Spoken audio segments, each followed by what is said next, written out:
Fortuner ഒരു 14 model 15 മോഡലൊക്കെ വരുന്നതിന് 3 ലക്ഷം 4 ലക്ഷം രൂപയാണ് ഡൽഹിയിൽ വില. ഞാൻ പല സ്ഥലത്ത് ഇത് കണ്ടിട്ട് ഒരുപാട് ഡൽഹിയിൽ നിന്ന് കാറൊക്കെ ഇറക്കി വിൽക്കുന്നവർക്ക് വന്ന് വീഡിയോ ഒക്കെ ഇട്ടിട്ടുണ്ടായിരുന്നു, അങ്ങനെ അല്ലെന്നൊക്കെ പറഞ്ഞിട്ട്. അപ്പോൾ അതിൽ കമൻറ്റിലൊക്കെ എല്ലാവരും അവരെ ഇട്ട് പൊരിക്കുന്നുണ്ട്, എങ്ങനെയാണ് ഇങ്ങനെയാണ് നിൻ്റെയൊക്കെ ലാഭം കുറയുന്നല്ലെന്ന്. ഇയാൾ പറഞ്ഞത് സത്യമാണ്. 3 ലക്ഷം രൂപയ്ക്ക് 4 ലക്ഷം രൂപയ്ക്കൊക്കെ ഫോർച്യൂണർ കിട്ടും.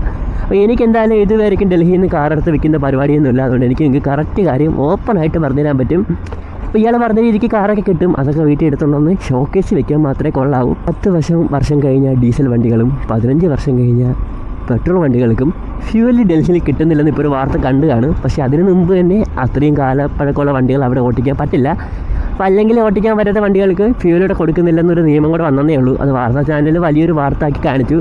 അപ്പോൾ അതിൻ്റെ ബേസ് ചെയ്താണ് ഈ ഒരു വീഡിയോ വന്നേക്കുന്നത്. അപ്പോൾ അങ്ങനെയുള്ള വണ്ടികൾ എന്തായാലും വില കുറച്ച് കിട്ടും.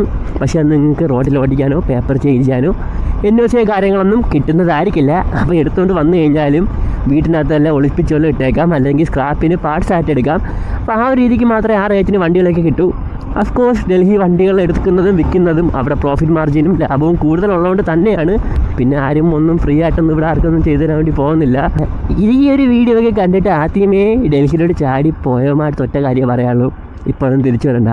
2-3 ദിവസം ഡൽഹിയും അവിടുത്തെ ക്ലൈമറ്റും അറ്റ്മോസ്ഫിയറൊക്കെ ഒന്ന് എക്സ്പീരിയൻസ് ചെയ്ത് കറങ്ങേണ്ട സ്ഥലത്തൊക്കെ കറങ്ങിയിട്ട് പതുക്കെ ഇങ്ങ് തിരിച്ചു വന്നാൽ മതി. അപ്പോൾ ഇപ്പോഴും 4 ലക്ഷം രൂപയ്ക്കൊക്കെ വണ്ടി എടുക്കാതിരിക്കുന്ന ഫ്രണ്ട്സൊക്കെ ഉണ്ടെങ്കിൽ അവന്മാർക്കൂടെ വീട് ഷെയർ തൊട്ടേക്ക്. വീടിൻ്റെ സത്യാവസ്ഥ മനസ്സിലാക്കിയതിന് ശേഷം മാത്രം അവിടെയോടെ പോവുക. അല്ലാതെ ഈ കാർ സെയിലേഴ്സിൻ്റെ അക്കൗണ്ടിൽ പോയിട്ട് നെഗറ്റീവ് കമൻറ്റ് ഒന്നും ഇട്ടിട്ട് വലിയ കാര്യമൊന്നുമില്ല.